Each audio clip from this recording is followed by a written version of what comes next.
આપવા બદલ। તો હવે વાત કરીએ કચ્છની, તો સૂકા ભટ્ટ ગણાતા કચ્છમાં પણ મેઘો મહેરબાન થયો છે। 6 કલાકમાં 2 થી 10 ઇંચ વરસાદ વરસ્યો છે। માંડવી અને નખત્રાણામાં સૌથી વધુ 10 ઇંચ જેટલો વરસાદ વરસ્યો, તો ભુજ અને મુન્દ્રામાં 4 ઇંચ વરસાદ વરસ્યો। અબડાસા લખપતમાં 3 ઇંચ વરસાદ વરસ્યો। આ સિવાય રાપર, ભચાઉ અને અંજારમાં 2.5 ઇંચ વરસાદ વરસ્યો। હવામાન વિભાગની આગાહી બાદ માંડવી કંડલા બંદર પર 3 નંબરનું સિગ્નલ લગાડવામાં આવ્યું છે।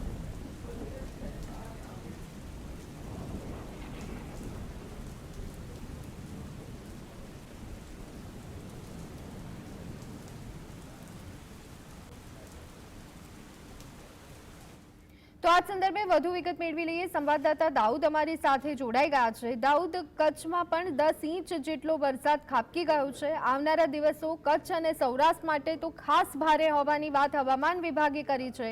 શું વિગતો?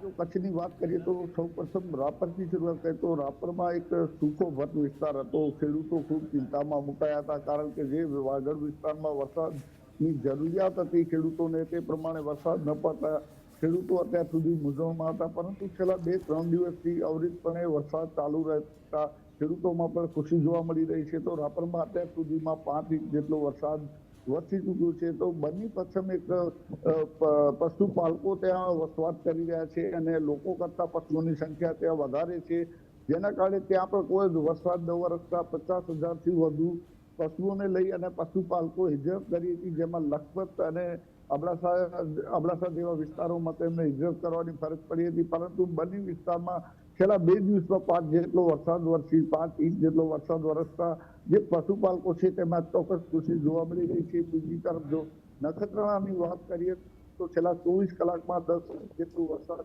વરસી ચૂક્યો છે, જેના કારણે નીચાણવાળા વિસ્તારો છે તેમાં પાણી ભરાયા છે। તદુપરાંત જે મુખ્ય ભુજ અને નલિયાને જોડતો હાઈવે છે તે હાઈવેમાં પણ બંધ રાખવાની ફરજ પડી હતી ભારે વરસાદના પગલે। તો અંદર જે વેપારીઓ છે તે દુકાનોમાં, વેપારીની દુકાનો સુધી, બજારો સુધી પાણી ઘૂસ્યા હતા।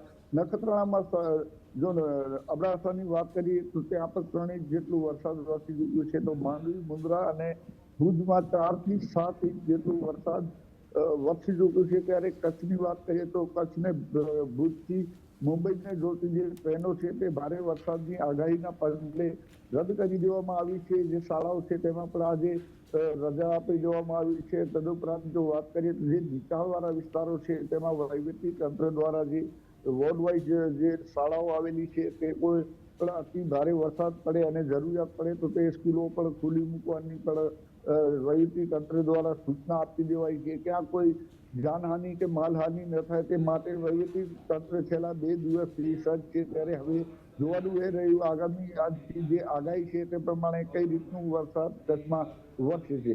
જી દાઉદ। જી આભાર દાઉદ, અમારી સાથે જોડાવા બદલ અને સમગ્ર